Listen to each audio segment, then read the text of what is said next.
Morning everyone. Today we will start next topic of haloalkanes and haloarenes. In this video we will talk about physical properties of haloalkanes and haloarenes. तो सबसे पहले बात करते हैं physical state की. Physical state के बारे में बात करने से पहले I just want to tell you something.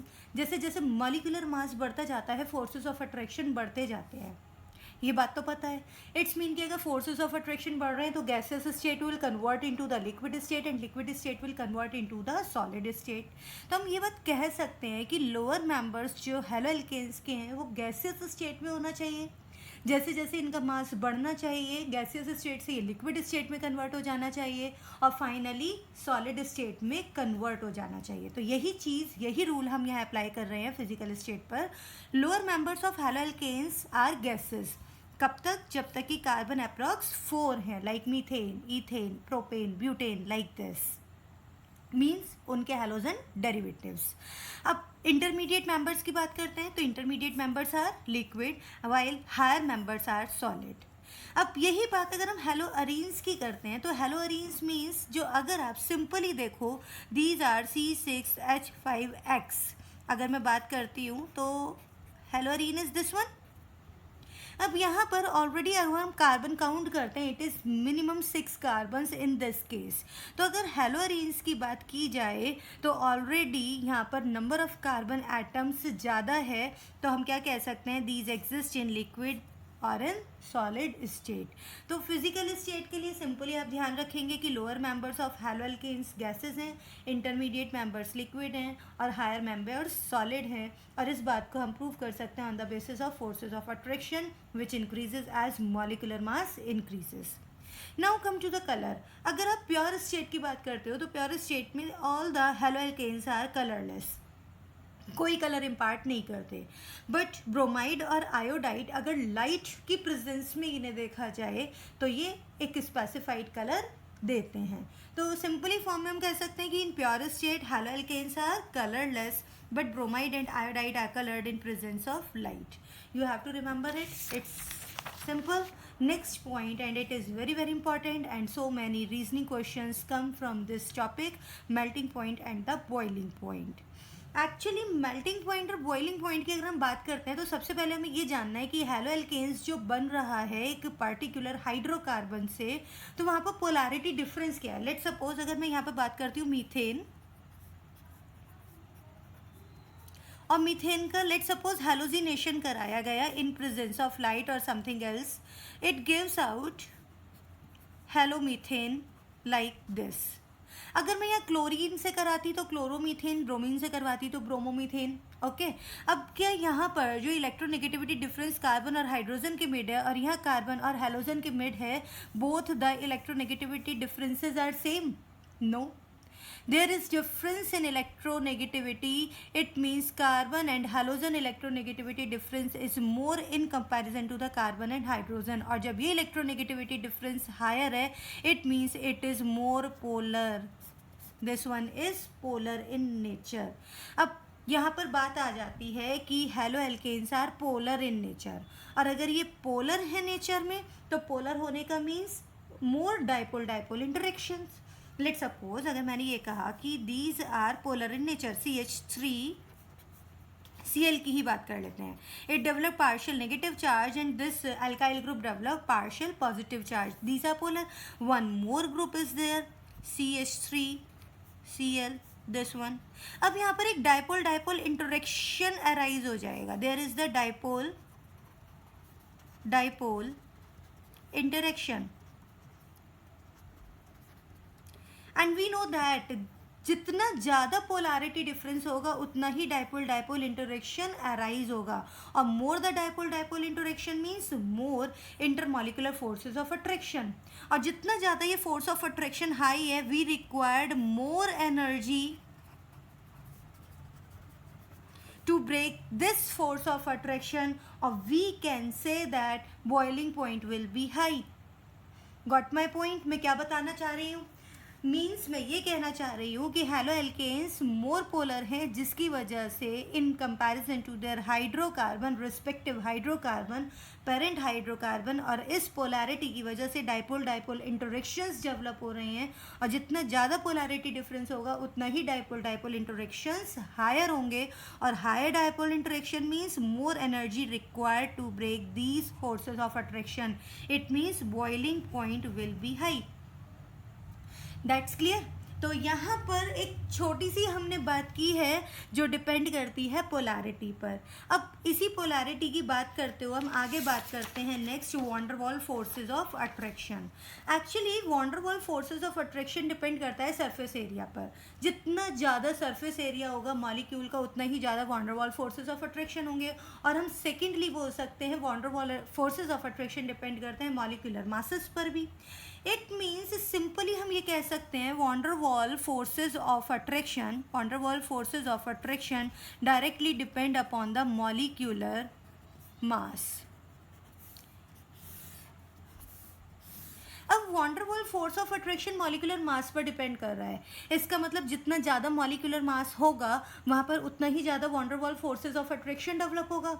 और फोर्स ऑफ अट्रैक्शन डेवलप होने का मतलब ये मॉलिक्यूल्स, लेट सपोज अगर मैं अल्काइल हैलाइड की बात करती हूँ, these molecules will be closely, means this one, van der Waals force of attraction will be strong.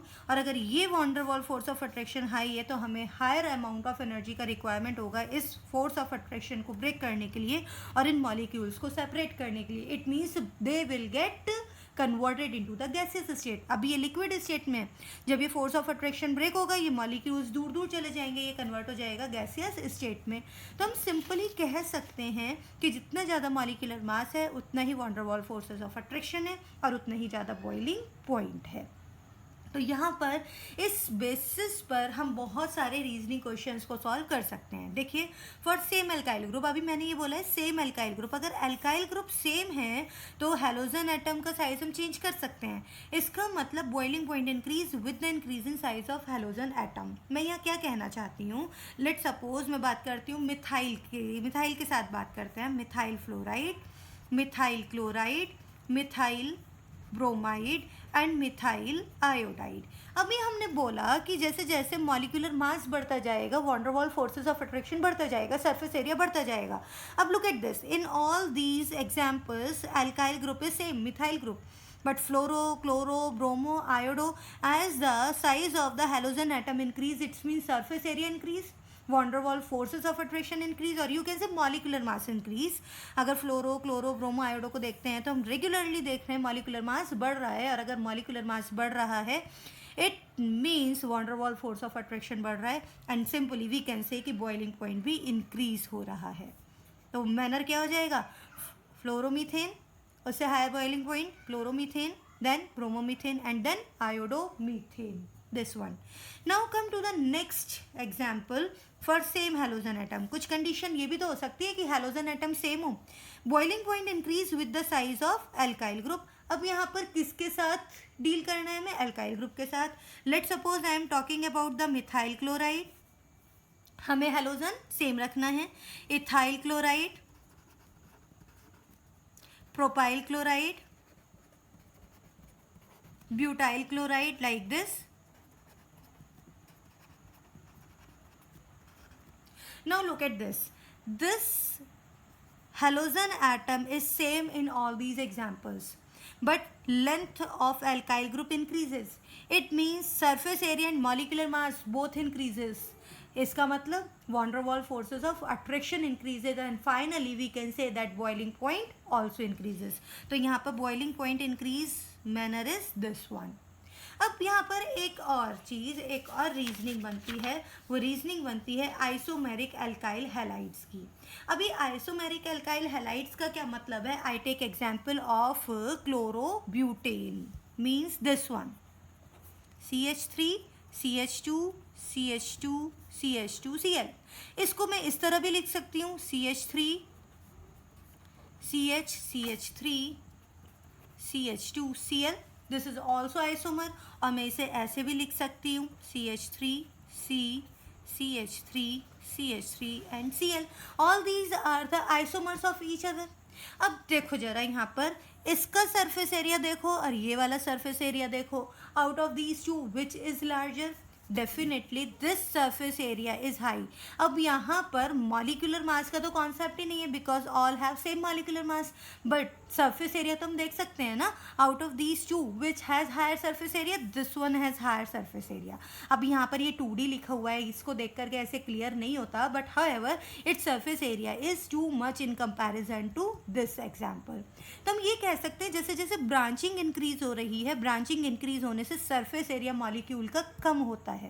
और अगर सरफेस एरिया कम हो रहा है it means van der Waals forces of attraction भी लेसर होगा और बॉइलिंग पॉइंट भी कम होगा. तो you have to remember as branching increase surface area decrease. जैसे जैसे ब्रांचिंग बढ़ रही है, यहाँ पर देखिए कोई ब्रांचिंग नहीं है, there is only one branching, there are two branchings. तो जैसे जैसे ब्रांचिंग इंक्रीज होगी वैसे वैसे सरफेस एरिया कम होगा, वॉन्डरवॉल फोर्स ऑफ अट्रैक्शन कम होगा और बॉइलिंग पॉइंट भी कम होगा. Very very important. You have to remember this point. As branching increase, surface area of alkyl halide decrease. surface area कम हो रहा है जिससे magnitude of van der Waals force of attraction वो भी कम हो रहा है, boiling point भी कम हो रहा है. तो यहाँ के बाद हम next example पर चलते हैं. If number of halogen increase, boiling point increase. अगर मैं यहाँ पर बात करती हूँ number of halogen increase, it's mean if I talk about the chloromethane, dichloromethane, trichloromethane, tetrachloromethane, means this one chloromethane, dichloromethane, trichloromethane, tetrachloromethane, this one. Now look at this. यहाँ पर one hydrogen is replaced by, अगर मैं methane से compare करती हूँ तो one hydrogen replaced by one chloro group, two hydrogens replaced by two chloro group, three hydrogens replace by three chloro group. But hydrogen का मास तो ओनली वन है जबकि क्लोरीन का मास 35.5 है. It means continuously molecular mass increase, continuously surface area increase, it's mean continuously van der Waals force of attraction increase and you can say boiling point increase. It means in this case जो आपको boiling point increase show करना है वो इस manner में show करना है. Hopefully clear हुआ होगा. Now come to the next. Next is in case of haloarenes, melting point and boiling point increase the size of halogen increase. अब हम बात कर रहे हैं haloarenes की. अभी तक तो हमने बात की थी haloalkanes की. और haloarenes के केस में जैसे जैसे halogen एटम का साइज इंक्रीज होता जाएगा वैसे वैसे ही boiling point और melting point भी बढ़ते जाएंगे. Let's suppose if I talk about fluorobenzene, if I talk about chlorobenzene, bromobenzene and iodobenzene. अब तो आप में से सभी मुझे बता सकते हैं कि बॉइलिंग पॉइंट मैक्सिमम किसका होगा या मेल्टिंग पॉइंट मैक्सिमम किसका होगा. तो हम सीधे सीधे बताते हैं fluoro, chloro, bromo and iodo in this manner. अब एक ही बात में बार बार बोले जा रही हूँ, है ना. कोई बात नहीं, लेकिन सभी जगह एक ही रीज़न लग रहा है. आगे बढ़ते हैं. Isomeric dihalobenzene. अब यहाँ पर थोड़ा सा चेंज हुआ. Isomeric dihalobenzene boiling point is nearly same. अब यहाँ पर जो ये बात की गई है कि आइसोमेरिक डाईहैलोबेंजीन है, मैं यहाँ एग्जांपल ले रही हूँ डाईक्लोरोबेंजीन का. Let's suppose dichlorobenzene. It means ortho dichlorobenzene. This one is ortho, meta and para. This is ortho dichlorobenzene or you can say 1,2-dichlorobenzene, 1,3-dichlorobenzene and 1,4-dichlorobenzene. अभी मैं आपको IUPAC नहीं सिखा रही हूँ. सिंपली हमें यहाँ पर क्या डिस्कस करना है कि बॉइलिंग पॉइंट नियरली सेम है. इन सबका बॉइलिंग पॉइंट नियरली सेम है. आपको याद नहीं रखना है, फिर भी I tell you it is 453 Kelvin. This one is 446 Kelvin and this one is 448 Kelvin. आपको याद रखने की नीड नहीं है, but I want to show that boiling point is approximate same. But इनके melting point different है. Melting point is quite different. अब melting point quite different है. इनमें से जो पैरा है, पैरा का melting point always maximum है. Why it is maximum? तो उसके पीछे रीज़न है. जरा आप इसका स्ट्रक्चर देखिए. Out of all the three para isomer का जो स्ट्रक्चर है इट इज़ टोटली सिमेट्रिकल. अब ये सिमेट्रिकल है तो ये डेफिनेटली क्रिस्टल लेटिस में क्लोजली पैक हो जाएगा. और जब ये क्रिस्टल लेटिस में क्लोजली पैक होगा, अब हम कह रहे हैं कि किसी मॉलिक्यूल को इस तरह से बिल्कुल क्लोजली पैक करते चले जाते हैं. दिस वन एक तो ये मैनर और एक है रैंडम मैनर, दिस वन। तो which is more tightly and which is more closely packed, this one ना। अब इसको ब्रेक करने के लिए, इन मॉलिक्यूल्स को सेपरेट करने के लिए एनर्जी भी ज़्यादा चाहिए। इट मीन्स कि मेल्टिंग पॉइंट हाई होगा। अब आप सॉलिड को मेल्ट कर रहे हो, सॉलिड को ब्रेक कर रहे हो, इन मॉलिक्यूल्स को दूर दूर कर रहे हो। अब सॉलिड के मॉलिक्यूल्स जब दूर दूर करोगे तभी तो वो लिक्विड में कन्वर्ट होगा, और इसको दूर दूर करने के लिए आपको हायर एनर्जी की रिक्वायरमेंट है। क्यों ज़रूरत है? क्योंकि क्लोजली पैक्ड है, और क्लोजली पैक्ड होने का रीज़न सिमिट्री है। एक जगह छोटे बड़े मॉलिक्यूल्स हैं, वो क्लोजली पैक्ड नहीं होंगे, और एक जगह एक ही टाइप के मॉलिक्यूल्स हैं, वो क्लोजली पैक्ड होंगे। Just suppose same type of laddoo जिसे आप ट्रे में बड़े आराम से सेट कर सकते हो, बट कोई लड्डू छोटा है, कोई लड्डू बड़ा है, तो वहाँ पर एक सिमिट्री नहीं आएगी, क्लोजली पैक्ड नहीं होगा। तो वही चीज़ मैं आपको यहाँ पर बताना चाह रही हूँ कि अगर सेम सिमिट्री है मॉलिक्यूल्स में तो वो क्लोजली पैक होगा, और क्लोजली पैक होने की वजह से, क्रिस्टल लैटिस में क्लोजली पैक होने की वजह से मेल्टिंग पॉइंट हाई होगा। तो look at this reason, para isomer is again it is important. Para isomer is more symmetrical and closely packed in crystal lattice, so required more energy to melt. That is why para isomer has more melting point in comparison to ortho and meta isomers. अब आगे discuss करते हैं dipole moment. Next physical property dipole moment, जिसके बारे में मैं पहले भी डिस्कशन कर चुकी हूँ, बट फर्दर हम बात करते हैं। हमने अभी बात की कि ये मॉलिक्यूल्स पोलर हैं। It means partial negative and partial positive polarise हो रहे हैं, और अगर पोलैरिटी है, partial negative and partial positive polarise हो रहे हैं, तो डायपोल मोमेंट हम फाइंड आउट करते हैं d इंटू क्यू। d is the distance between these two polar atoms or species, और q is what? That is the magnitude of the charges। ये तो हम जानते हैं। एक्चुअली जो डायपोल मोमेंट है वो डिपेंड करता है इलेक्ट्रोनेगेटिविटी पर। जितना ज़्यादा इलेक्ट्रोनेगेटिविटी होगी, और यू कैन से जितना ज़्यादा चार्ज सेपरेशन होगा, उतना ही डायपोल मोमेंट, मतलब ये प्रोमिनेंट फैक्टर है। This one is prominent factor, means dipole moment generally depend upon the charge separation, and this charge separation depend upon further electronegativity. तो हम कह सकते हैं कि इलेक्ट्रोनेगेटिविटी जितना ज़्यादा हो या चार्ज सेपरेशन जितना ज़्यादा हो, उतना ही डायपोल मोमेंट हायर होना चाहिए। तो इस बेसिस पर अगर मैं बात करती हूँ मिथाइल हैलाइड्स की, तो क्या सीरीज बनती है? Methyl fluoride, methyl chloride, methyl bromide and methyl iodide. So on the basis of the electronegativity we know that fluorine is the most electronegative element in periodic table, so its dipole moment must be maximum and this series must be there, but actually it is not so. Actual में क्या है? Actual is CH3Cl, CH3F, CH3Br and CH3I. Why this one? अब यहाँ पर ये exception का reason क्या रहा? तो इस एक्सेप्शन का reason fluorine size is too small. इसका साइज इतना छोटा है कि अगर हम बात करते हैं magnitude of Q into D for fluorine, it is lesser in comparison to chlorine. तो हम बात कर सकते हैं डायपोल मोमेंट ऑफ फ्लोरीन, मतलब methyl fluoride is less than dipole moment of methyl chloride. Why? Magnitude of Q into D for fluorine is lesser in comparison to the chlorine. तो हम यहाँ पर ये बात कर रहे हैं, हम किसके केस में बात कर रहे हैं? मिथाइल फ्लोराइड के केस में। Q into D for methyl fluoride is less then the Q into D for methyl chloride. तो ये सिंपल सा रीज़न है जिसके बेसिस पर हम कह सकते हैं कि dipole moment of methyl chloride is greater than the dipole moment of methyl fluoride. तो सीरीज क्या बनती है? Methyl chloride maximum dipole moment, then methyl fluoride, then methyl bromide and then methyl iodide. Now we talk about the in case of isomeric dichlorobenzene. अभी हमने बात की थी dichlorobenzene की, तो हम उसी के बारे में बात करते हैं। इन केस ऑफ आइसोमेरिक डाइक्लोरोबेंजीन क्या थे? हमने बात किया था ortho dichlorobenzene, Meta dichlorobenzene and para dichlorobenzene, this one. Now look at this, अगर मुझे यहाँ पर डायपोल शो करना है तो मैं कैसे शो करूँगी? Like this. हम सीख चुके हैं ये 11th क्लास में।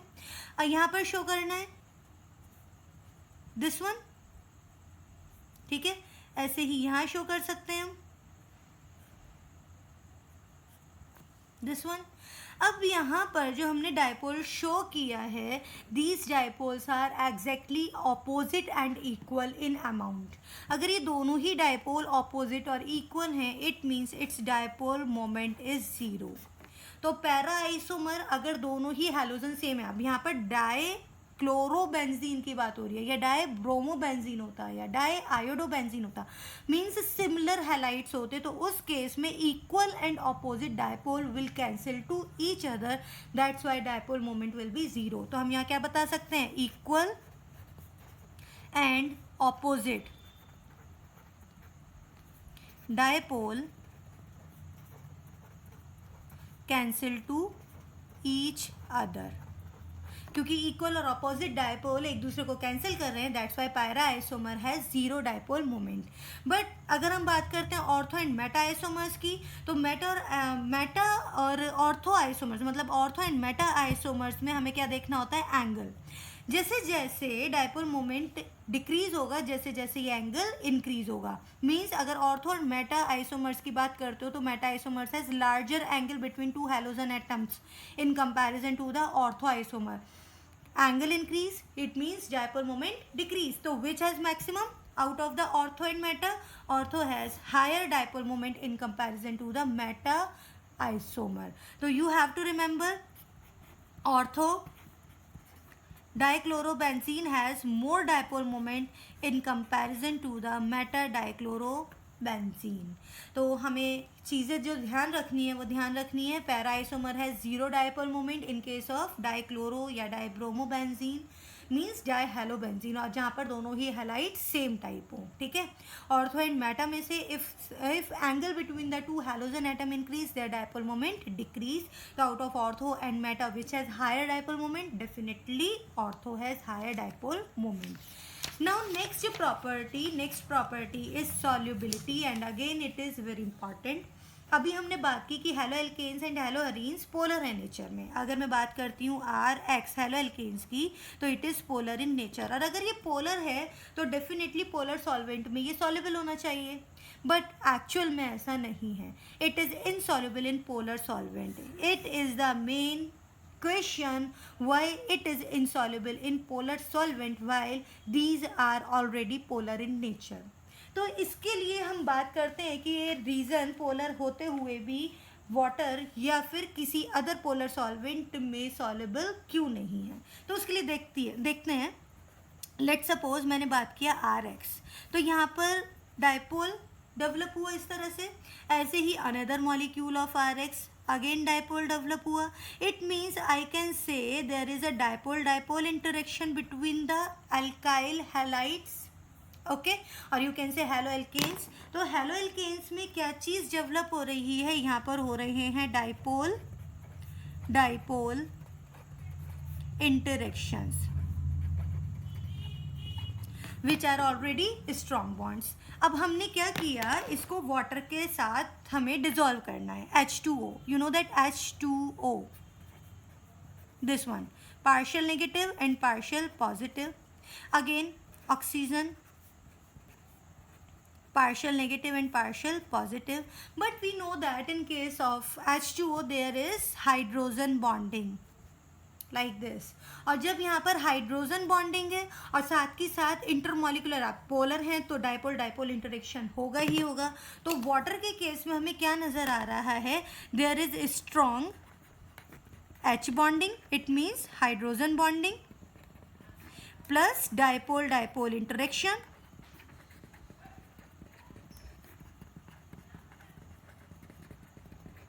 and both these are strong forces of attraction। ये जो इंटरेक्शंस हैं ऑलरेडी बहुत ज़्यादा स्ट्रॉन्ग हैं। अब क्या किया, इन्हें हमने जब मिक्स किया तो क्या होना चाहिए, मिक्स करने के बाद कुछ इस तरह की कंडीशन होनी चाहिए। मैं ये चीज़ यहाँ आना चाहिए, एरो के बाद प्रोडक्ट मैं यहाँ पर शो कर रही हूँ, RX, it is surrounded by water molecule like this, तभी तो सॉल्युबल हुआ।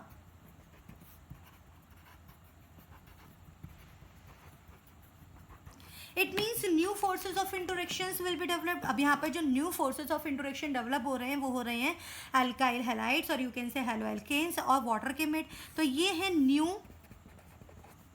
Forces of attraction which are developed between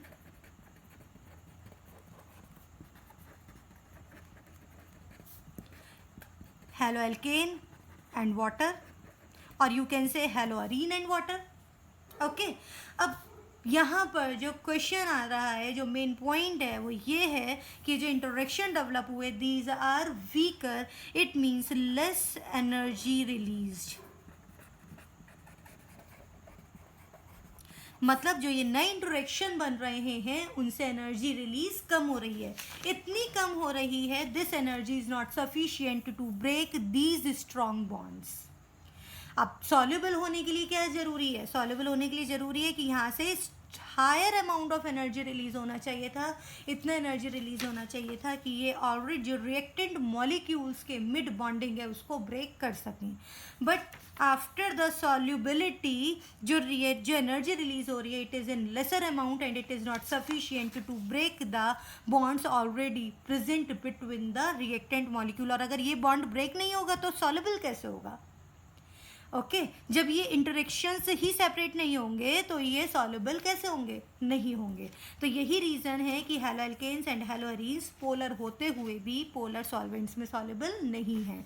तो इन शॉर्ट यहाँ पर आप ये ध्यान रख सकते हैं, less energy release when new interactions या new attraction develop between alkyl halides and water और aryl halides and water, while more energy required to break strong bonds existing between the alkyl halides and water molecules। तो alkyl halides में कौन कौन से हैं? Dipole dipole interaction, और water molecules में H bonding and dipole dipole interactions. तो ये तो था physical properties of haloalkanes and haloarenes. In next lecture we will talk about the next topic. Till then, goodbye.